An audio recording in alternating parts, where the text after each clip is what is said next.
जख्मों पे मरहम लगाने वाला कोई आदेश, कोई कार्रवाई प्रशासन की तरफ से हो जाए। जिलाधिकारी ने भी उस अपील को खारिज कर दिया जो लालता ने जिला मजिस्ट्रेट के न्यायालय में लगाई थी, उसे उन्होंने खारिज किया। और तहसीलदार का जो आदेश है उस मकान को बेदखल करने का, उस सरकारी जमीन को खाली कराने का, वो आदेश ही जो है लागू रहेगा, यानी कि उस मकान को खाली हो जाना चाहिए। लेकिन सवाल बड़ा यही उठता है कि आखिर जिलाधिकारी के कोर्ट से भी खारिज होने के बाद भी अभी तक वो मकान क्यों नहीं गिराया गया। क्या वाकई में जो लोग ये कह रहे हैं कि कहीं ना कहीं किसी सत्ता पक्ष के मंत्री का हाथ है, क्या वाकई में ऐसा है कि अनुराग के जो हत्यारे हैं, जो आरोपी हैं, उनको किसी का सह प्राप्त है जिसके चलते अब तक उस मकान को खाली नहीं कराया गया?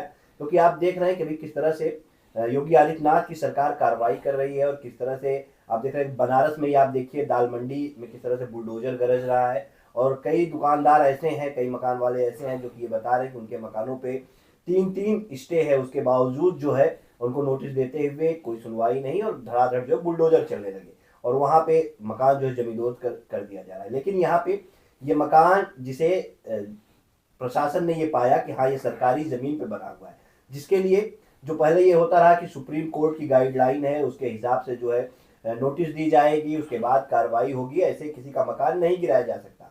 नोटिस दी गई, 15 दिन का समय दिया गया। 15 दिन में लालता की पत्नी इंद्रावती ने आपत्ति लगाई और उस आपत्ति पे सुनवाई होना शुरू हुआ। कैसे आपने देखा कि तारीख पे तारीख चलती रही, 500 से ज्यादा तारीखें वो पड़ी तहसीलदार के न्यायालय में। उसके बाद एक लंबा वक्त गुजरा, लेकिन एक फैसला निकल करके सामने आया कि नहीं, ये पाया गया कि वो मकान जो है सरकारी जमीन पे ही बना है, बंजर की जमीन पे ही बना है। जो 932 का है वो बंजर की जमीन है, उसी में वो मकान है और उसे जो है खाली कराया जाएगा। उसके बाद उसने एक आपत्ति जिला मजिस्ट्रेट के न्यायालय में लगा दी और जिला मजिस्ट्रेट के न्यायालय में भी सुनवाई हुई और वहां भी लालता को मुंह की खानी पड़ी। लेकिन सवाल अभी भी ये बरकरार है कि आखिर वो मकान क्यों नहीं गिर रहा है। परिवार जिसको ये उम्मीद थी कि प्रशासन उनके साथ खड़ा है, प्रशासन निश्चित तौर पर न्याय करेगा। बहनें जो एक उम्मीद लगाई थी जिलाधिकारी से, जिसको लेकर के परिवार लगातार उनसे कई बार मिल भी चुका और जैसे ही आदेश वो लालता के अपील को खारिज करते उसके बाद भी परिवार उनसे पहुंचता है, मुलाकात करता है। और मुलाकात करने का उद्देश्य सिर्फ यही रहता है, एक तरह से परिवार जिलाधिकारी को धन्यवाद तो ज्ञापित करता ही है कि आपने लालता की अपील को खारिज कर दिया। लेकिन परिवार की उम्मीद थी कि शायद इसके बाद जिलाधिकारी महोदय आलफान में उस विवाद की जड़ को समाप्त कराएंगे, उस मकान को गिरवाएंगे, क्योंकि ये वही मकान है जिसके लिए अनुराग की जघन्य हत्या की गई थी। इसी जमीन पर कब्जा करने के लिए, यानी सरकारी जमीन पे निर्माण के लिए अनुराग की जघन्य हत्या कर दी गई थी दीपावली के ठीक एक दिन पहले। अनुराग के पिता हैं, हम सवाल इनसे नहीं पूछ पाते, न सवाल हम चाची से पूछ पाते और न सवाल पूछने की हिम्मत हम उन बहनों से उठा पाते। लेकिन आज एक बार फिर चाचा को अपने स्टूडियो में हम इसलिए लाए हैं क्योंकि ये आग जो आपके हमारे सीने में जो जली हुई है कि हाँ इस परिवार को इंसाफ मिलना चाहिए, ये निरंतर जलती रहनी चाहिए। ये जो मुहिम जस्टिस फॉर अनुराग की चल रही है ये चलती रहनी चाहिए। चाचा कैसे पूछे, क्या पूछे समझ में नहीं आ रहा है, लेकिन पूछना भी जरूरी है क्योंकि अगर आप नहीं बोलेंगे तो प्रशासन तो ये चाहता है कि आप लोग खामोश हो जाएं और वो मकान वैसे ही बना रहे। कुछ पता चला आपको कि क्या कारण है, क्यों अभी तक जो है वहाँ पे कार्रवाई नहीं हो रही है? जी भैया, सबसे पहले तो मैं आपको, आपकी टीम के साथ जितने इलेक्ट्रॉनिक और प्रिंट मीडिया हैं और हमारे दर्शक और श्रोता जितने भी हैं, मैं सबको धन्यवाद प्रणाम करता हूं कि आप लोगों ने अभी तक हमको याद रखा है। और रह गई बात मुकदमे की, तो आप खुद ही सारी स्थिति देख रहे हो, जानते हो। डीएम साहब तक यहाँ मामला गया और हम लोगों ने धन्यवाद भी दिया और एक उम्मीद जगी कि भाई अब कार्रवाई हो जाएगी। लेकिन फैसला होने के बाद अगर कार्यवाही नहीं हो पा रही है, क्या मतलब निकलता है कि आपने लिख दिया कि ठीक है, ये वैलिड नहीं है, आधिकारिक रूप से वैलिड नहीं है, तो क्या आपने उनसे जो मुआवजा लगाया था आपने उनके ऊपर वसूल किया? क्या उनका मकान आपने गिराया? या हमको एक कागज का टुकड़ा आपने दे दिया, मैं वो लेके रोता रहूं? आप तो फैसला दे के सो गए। कार्यवाही कब होगी? जहन में हमेशा ये बात गूंजती रहती है कि सब कुछ तो हो रहा है, हर जगह हो रहा है, बुलडोजर चल रहा है, बगैर नोटिस के चल रहा है, घर गिर रहा है। यहाँ मैं 1.5 साल से मुकदमा लड़ के बैठा हूँ, सारा आदेश है, कागज पे सब कुछ प्रूव्ड है, हर चीज का सबूत, कागज, सब पेपर सब रेडी है, लेकिन कार्यवाही कब होगी? अब इस कब का जवाब मुझे नहीं मिल पाता, मेरी समझ में नहीं आता मैं क्या करूं। क्या लगता है आपके मन में कि क्यों ऐसा दोहरा बर्ताव आपके साथ किया जा रहा है? क्या सोचते हैं रामजीत यादव इसको लेकर के? अनुराग के पिता क्या सोचते हैं इस चीज को लेकर के? भैया, पैसा और रसूख जो कि मेरे पास नहीं है, पावर और पैसा जो मेरे पास नहीं है, मेन रीज़न वही है, क्योंकि मैं तारीख देखने में भी नाकामयाब हो जाता हूँ, नहीं आ पाता हूँ क्योंकि पैसे नहीं रहते। हालांकि हमारे अधिवक्ता लोग काफ़ी सहयोग करते हैं। और रह गई बात पावर की, तो पावर गरीब आदमी, मजदूर आदमी के पास कौन सी पावर थी? कौन नेता पूछता है? वोट मांगने के टाइम पे लोग आएंगे, आश्वासन देंगे, भाषण देंगे, चले जाएंगे। पोलिंग बूथ पे गरीब मजदूर आदमी, कहीं लाठीचार्ज होता है तो मजदूर गरीब आदमी वोट देने के चक्कर में मारा जाता है, आपस में गुटबाजी होती है तब भी गरीब मजदूर ही मारा जाता है। उसके बाद कौन कहाँ पूछता है? फैसले की बात जब आती है, किसी काम की बात जब आती है, किसी बड़े लोग के पास जाओ तो पहले सिक्योरिटी गार्ड रोक लेगा। तमाम रिक्वेस्ट करने के बाद आज नहीं है, कल है, आज दिल्ली है, लखनऊ है, तो कौन किसको पूछता है? और हमको तो लगता है कि डीएम साहब सो गए हैं, फैसला दे के सो गए हैं, जो कार्रवाई नहीं हो पा रही।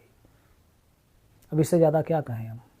विश्वास टूटता जा रहा है आप लोग का? जी भैया, आखिर काफी उम्मीदें, काफी भरोसा आप लोगों का था। पहले दिन से हम लोग देख रहे हैं। आप जिस दिन घटना हुई, मैं उस दिन को तो याद नहीं करना चाहता हूँ, रूह कांप जाती है, मैं आपको याद दिलाना चाहता हूँ, लेकिन उस दिन आप थे नहीं और आपने महज फोन पे परिवार को समझाया कि नहीं, बॉडी उठने दो, प्रशासन हम सहयोग करेगा, इंसाफ करेगा। वो भरोसा रामजीत का, वो भरोसा बहनों का, वो भरोसा परिवार का टूटता जा रहा है प्रशासन से। जी, अब वो भरोसा डगमगा रहा है। उसकी वजह 3 दिन के अंदर सब कुछ हो जाएगा, ये कर देंगे, वो कर देंगे, ये जो है, अब बच्चियां हमारी कहाँ जाएंगी, और ये बच्चियों के नाम से ये होगा, बच्चियों के नाम से वो होगा। हालांकि उत्तर प्रदेश का कौन सा वो फंक्शन था, डीएम साहब ने बुलवाया, हमको सम्मानित किया। एक बाप के लिए ये सम्मान, एक शाल और एक प्रशस्ति पत्र क्या मायने रखता है? जिसके बेटे की गर्दन उड़ा दी गई, उसको इंसाफ नहीं मिलता। मेरे लिए ये एक शाल और प्रशस्ति पत्र, वो कागज का टुकड़ा मेरे बेटी की बराबरी कर पाएगा? मेरा बेटा इतना काबिल था तब तो आपने दिया, नहीं तो वो भी नहीं पूछते आप। ऐसे प्रशस्ति पत्र और ऐसे मेडल तो कई जो है अनुराग घर में ला करके तमाम पड़ा हुआ है भैया। तो इसको क्या कहते हैं जानते हैं? इसको कहते हैं कि झूठी सांत्वना, कि हम आपके साथ हैं, जबकि दिल से नहीं है। हम आपके साथ हैं, आप मिले, हमने कह दिया हम आपके साथ हैं, लेकिन दिल से नहीं है। अगर आप दिल से होते तो कम से कम कानून का पालन करते आप। क्यों क्या लगता है आपको कि वाकई में किसी सत्ता पक्ष का दबाव प्रशासन के ऊपर है? भैया कन्फर्म तो मैं नहीं हूं, लेकिन अगर ऐसा कुछ न कुछ नहीं होता तो अब तक तो कार्रवाई हो ही गई होती। कुछ तो है। अच्छा, हम उस दिन का जिक्र करेंगे जब जिलाधिकारी ने लालता की अपील को खारिज किया। उसके बाद आप थे, स्वाति थे, सब लोग गए और अधिवक्ताओं के साथ मुलाकात किए, जिलाधिकारी को आपको धन्यवाद ज्ञापित किया कि सर आपने जो है खारिज कर दिया उसकी अपील को। और लेकिन उसके बाद उन्होंने एक चीज कहा कि आप जो है हाई कोर्ट में कैविएट लगा लीजिए। जी, ये सवाल जरा सा मुझे भी चुभता है। जमीन सरकारी, जमीन उनकी, कैविएट आप लगा दीजिए, ये मुझे कुछ समझ नहीं आया। आप कैसे देखते हैं इसे? क्या उसी दिन जिलाधिकारी का साफ साफ ये इशारा था कि मैं इसमें कुछ नहीं कर पाऊंगा? और वो हाई कोर्ट जाएगा, आप वहाँ पहुँचिए। तो उनको भी पता है और मुझे भी अपनी औकात पता है। हाई कोर्ट में कैविएट लगवाने का मतलब पैसे खर्च होंगे, भाग दौड़ हो। और हम दोनों पति पत्नी बीमार थे, तबीयत सही नहीं थी, आप लोगों ने देखा होगा कि हम खड़े नहीं हो पा रहे थे। और यहाँ से इलाहाबाद जाने के लिए पूरा दिन, 4 घंटे का सफ़र जाना, 4 घंटा आना। सुबह 4 बजे निकलो तो टाइम से इलाहाबाद पहुंचो, फिर वहाँ से फुर्सत पाओ, फिर अपने घर पे आओ, ऊपर से तबीयत खराब, दवा टाइम से खानी है, और फिर कोर्ट का चक्कर लगाना है, तो ये तो मैं कर नहीं पाऊंगा, ये सबको मालूम है। और झूठा आश्वासन देने के साथ मुझे एक लॉलीपॉप दे दिया गया कि आप कैविएट लगवा दीजिए। इतनी चीज़ें तो मैं भी समझ पाता हूँ कि एक चांस और है कि तुम वहाँ पहुँचो, वहाँ ये कुछ नहीं कर पाएंगे, तुम वहाँ से अपना काम करा लेना भाई। जो कि इतना इधर प्रेशर था, दबाव था, तो मैंने फैसला दे दिया। अब मेरी समझ में तो यही आता है। अब बाकी वो लोग आला अधिकारी हैं, क्या समझते हैं, क्या कर सोच के ऐसा करते हैं, ये मुझे नहीं मालूम है भाई। अच्छा, आज भी वो मकान जो खड़ा है उसे देखते हैं आप लोग, कैसा जहन में आता है? भैया पूछिए मत।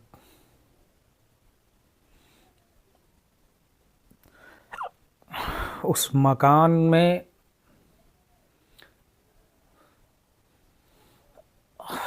नहीं बता पाऊंगा। मेरे बच्चे की आत्मा कहीं भटकती होगी इस मुर्दा जमीन के लिए बलि दे दी गई जिसकी। वो मुस्कुराता चेहरा मैं भूल नहीं पाता हूँ।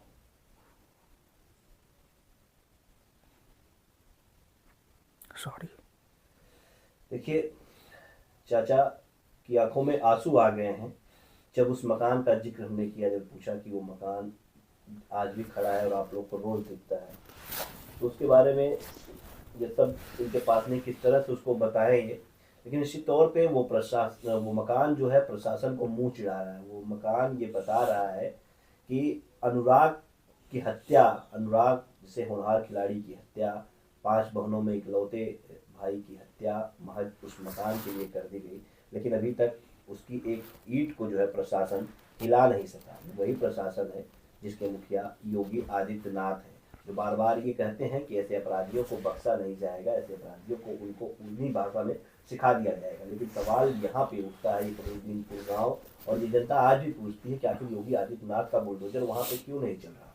जब हर गाइडलाइन का पालन करते हुए सुनवाई हुई, नोटिस दी गई, और जब ये पाया गया कि बंजर की जमीन में मकान है, तो आखिर अभी तक बुलडोजर क्यों नहीं चला? क्या वाकई में डीएम साहब इंतजार कर रहे हैं कि लालता जो है वो उसके परिवार के लोग हाई कोर्ट से स्टे लेकर के चले आए और वो आसानी से ये कह दे कि उस पर स्टे हो गया है, रोक लग गई है, हम उसे नहीं गिरा सकते? क्योंकि अगर वो गिराना चाहते तो शायद अब तक कब का वो मकान जो है जमींदोज हो गया होता और उस परिवार के जख्मों पे मरहम भी जो है वो लग गया होगा। हालांकि वो जख्म, मैं फिर भी कहता हूँ कि वो जख्म कभी भरे नहीं जा सकते, सिले नहीं जा सकते, लेकिन एक मरहम लगाने का काम उस मकान को गिराकर प्रशासन जरूर कर सकता है। सवाल बरकरार है, 1.5 साल का लंबा समय जो है वो बीत चुका है। अब देखने वाली बात ये होगी कि कब प्रशासन उस पर कार्रवाई करता है। क्या वाकई में प्रशासन ये बता पाता है कि हाँ, प्रशासन पे जो भरोसा अनुराग के पिता ने किया था, जो भरोसा अनुराग की माँ ने किया था, जो भरोसा बहनों ने किया था, उस भरोसे को प्रशासन कायम रख पाती है, उस भरोसे पर सही उतर पाती है और उस मकान को जमींदोज करके परिवार को इंसाफ दिला पाती है। क्योंकि हत्यारों को सजा तो न्यायालय से होनी है और वहाँ पे गवाही हो गई है। चाचा, उसके बारे में हम जानना चाहेंगे। गवाही हुई उसमें जी। गवाही का सिलसिला शुरू हो गया है? जी। अभी तक एक गवाही हुई है? जी, एक गवाही हुई है अभी और बाकी है। घर पूरे परिवार की गवाही होगी और जो भी जिन्होंने प्रत्यक्षदर्शी जो सामने से देखे हैं, अगल बगल के लोग, उनकी भी गवाही होगी। और एक चीज़ याद आ गई, हालांकि सच्चाई बड़ी कड़वी होती है राजन भाई। याद आ गई, मैंने माननीय मुख्यमंत्री जी का एक बार भाषण सुना, काफ़ी दिन पहले का है, 4-6 महीने, बांग्लादेश में जब दंगा हुआ था। तो मैंने बहुत गंभीरता से उस पर सोचा। माननीय मुख्यमंत्री जी को चिंता इतनी कि बांग्लादेश में एक हिंदू मारा गया जो कि बांग्लादेशी नागरिक था। उसका मुद्दा संसद में उठाया गया, विधान परिषद में उठाया गया, विधानसभा में उठाया गया। उसकी इतनी परवाह है हमारी गवर्नमेंट को। और मेरे देश का खिलाड़ी जो देश का नाम रोशन कल कर सकता था, अब तो पटाक्षेप लग गया, पूर्ण विराम लग गया उसकी जिंदगी पे। नाम रोशन कर सकता था, उसके लिए एक सांत्वना भरा शब्द भी नहीं निकला। राजनीति करने को नहीं मिलती शायद ना चाचा? सोचिए कि वहां हिंदू मारा जा रहा है, चिंता यहाँ है, और यहाँ इंसाफ के लिए गरीब आदमी, सही आदमी दर दर भटक रहा है, और जीरो जीरो टॉलरेंस की राजनीति चल रही है। लग रहा है आपको जीरो टॉलरेंस दिख रहा है आपको? क्या जीरो टॉलरेंस है?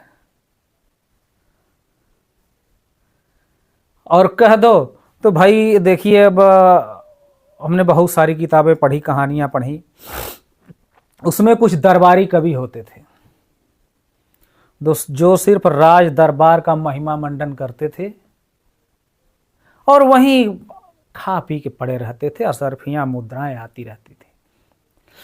तो वो बस स्वरूप बदल गया है, स्वरूप बदला है, सिस्टम नहीं बदला है। आज भी वही है, सत्ता पक्ष, गुलामी करो, और वो भी तब तक जब तक आप यूज के हो।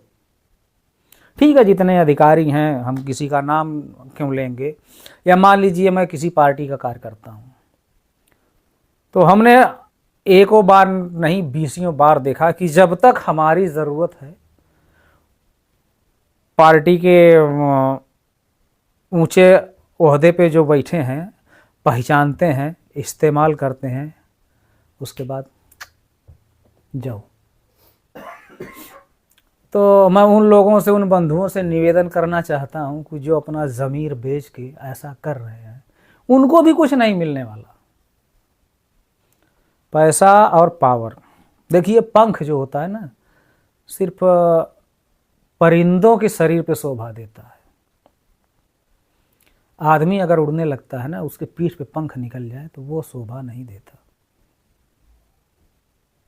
क्योंकि इंसान को ऊपर वाले ने जमीन पे चलने के लिए बनाया, पंख लगा के उड़ने के लिए नहीं बनाया। आप हवाई जहाज से उड़ सकते हो, संसाधन जुटाओ, लेकिन अपनी पीठ पे पंख उगा के जो उड़ रहे हैं, आज नहीं कल प्रकृति है, सबको सबके किए की सजा मिलती है, सब इसी जमीन पे रेंगते नजर आएंगे। आज कार आ रही है, गार्ड आ रहे हैं, सलामी ठोकी जा रही, कल चारपाई पे पड़ेंगे, नौकर भी पूछने नहीं आएगा। बिल्कुल, देखिए ये अब चाचा ने किस तरफ इशारा किया ये आप लोग भी समझ सकते हैं, और एक पिता का दर्द है और जो इन्होंने अपने शब्दों में बताया है। और वाकई में हकीकत यही है कि ऊपर वाले की लाठी जब चलती तो उसमें आवाज़ नहीं होती है। उम्मीद यही करते हैं कि शायद आज नहीं कल, अगले महीने शायद उस मकान को जमींदोज कर दिया जाए, शायद प्रशासन जाग जाए, शायद प्रशासन इस परिवार के जख्मों पर मरहम लगा दे। लेकिन देखना ये होगा कि आखिर प्रशासन के कान पे जू कब रेंगती है।